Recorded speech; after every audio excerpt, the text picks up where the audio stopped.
Dr. Chatterjee, thank you so much for your time. And firstly, I'd like to extend my heartfelt congratulations for MSF, Doctors Without Borders, being awarded the Nobel Prize. Thank you.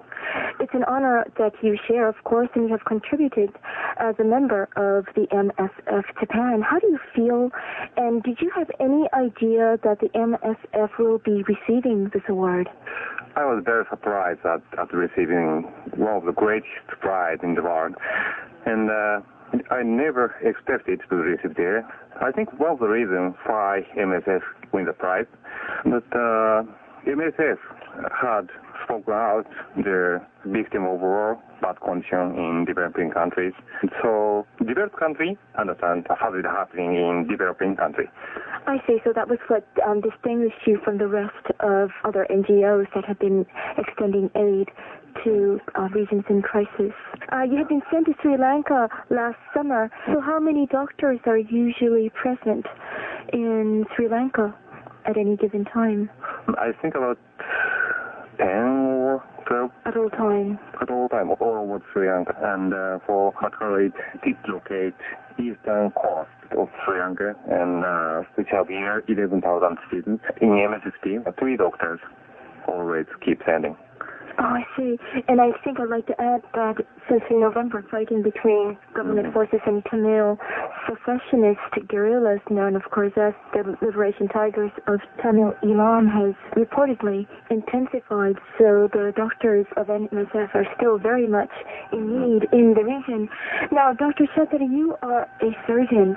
Under what conditions did you carry out your medical assistance? Not so bad conditions. I worked in Bhattacharya General Hospital. That's a large hospital which has 660 beds and nurse school, and their educational hospital too. They have nice or good possible operational facilities. Yes. What about, for example, the hygiene level? Was this high or low? No, I think because of the problem is the people. Problem is the people, meaning training and education. They have the possible equipment, but they don't use properly of that. So many won the infection after operation. For example, flies fly to the operating theater, and flies land to the bare bowel of the patient. It's very. The windows were open and flies kept coming in, or right. Why was this? Oh, I right. see. It is very difficult to educate them to keep their hygiene technique. That is why I want to confess if you help the developing countries people, send people, not the things. Because only people can actually cure people that are in need of surgical and medical assistance. Oh, correct. Not facilities. Now, and how many hours did you have to work every day? 8 hours, 4 hours morning session and 4 hours evening session. The 2 sessions are my part, the surgical part. And in particular, the 2 surgeons keep working. Including you? Including me, yes. And so we share the operating room. There is just one. Time to time, yeah. How many surgeries did you have to do during the 4-week stay you were there? 150, I think. That's a lot, isn't it? A lot, I think. Did you have to do these operations under a lot of time pressure? Yes, I have to hurry up. The speed is very important in such restricted conditions. And who were your patients? Were they the guerrillas or soldiers or civilians? Civilians mainly. But I can't distinguish soldier from citizens. Oh. Just family people. So they were mostly people of Tamil? Tamil, yes. The citizens, all citizens are Tamil. So how were they wounded? There's war-related patients comes every day, but the number is not too large. 1 or 2, but every day. And sometimes they need emergency operation. But that is not a lot. So most of operations are common disease or just non-war-related patient. But in my impression, there's not they categorize not war-related, but many people are assaulted by unknown person or some injury. Oh, stab injury or something. really? I can't say that is related or not, but violence it's common. Was it? Yeah. Well, how were you able to avoid danger? I didn't feel danger of myself. Really? Really, yeah. But in Batikawa, many checkpoints. About every 100 meters checkpoint, and soldier with gun are there, and every time people were checked, every belongings, not to have bombs. And so I feel at that time it was in one area. And what about the MSF? Do they do anything to ensure your safety? The field coordinator is responsible for the security, and they check the news and local news in Tamil language also. The field coordinator ordinated the watchman to listen to the radio in Tamil language all over the night, and every morning they made a report. Oh, I see. And if the field coordinator feels it is danger, we have to evacuate. In my mission, we didn't evacuate, but 2 times there was some bomb blast case occurred. A terrorist act by the guerrillas? Guerrillas, yeah. Guerrillas, suicidal bomber attack to the soldier bus. Today after that, all MSF staff move by ambulance.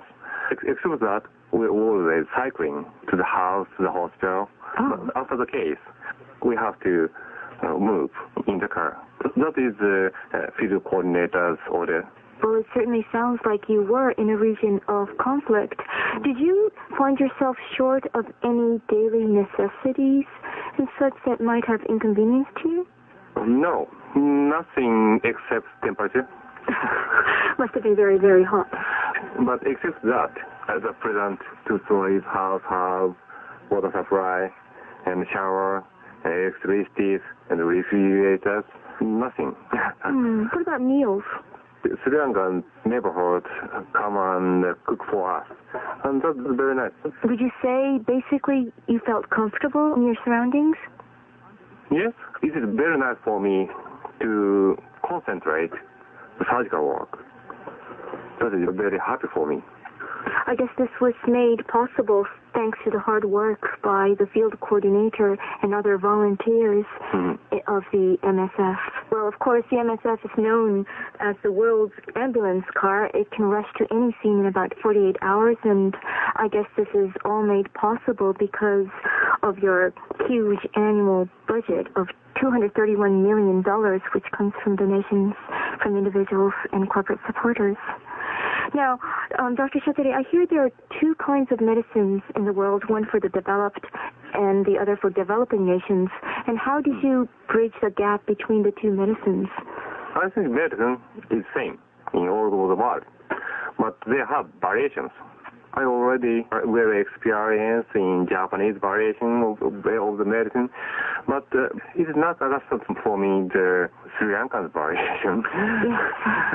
But truth is one, basically of the medicine itself is the same. So I can make my understanding for the medicine deeper by the experience in Sri Lanka. So it's very nice for me. Does that mean that the doctors and nurses who are with the MSF are basically well-experienced doctors who could accommodate under any given situation? I hope so. And yes, I think so. But in Batikawa, the system is almost same compared with developed country.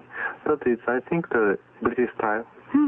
And doctors called HO and SHO means some doctors under training are there and help me, so I can operate in good condition, except that hygiene level. Except for flies. Dr. Shateri, you currently practice at a university hospital here in Tokyo, but my understanding is Japanese doctors are in general so busy they have a difficult time to take a day off, let alone take a vacation or take a long holiday, even if it was for a noble cause, and that is to work for MSF. How did you manage to take a month off? In my university, in my department, we have 2 weeks for summer holidays. I use all my summer holidays, and I asked to my professor to take 3 more weeks to go to Sri Lanka, and my professor kindly permit to that, so I can go. Was this unusual, do you think? Do most doctors have problems getting 5 weeks off work, do you think? Half yes, half no. I think it depends on if some people help someone, but not all people. Well, as of November 1999, there are 160 doctors and nurses registered in MSF Japan, and so far 21 members have been dispatched overseas. But 21 out of more than 10,000 volunteers sent from all over the world is almost outrageously small. Why are there just so few Japanese doctors and nurses involved in MSF?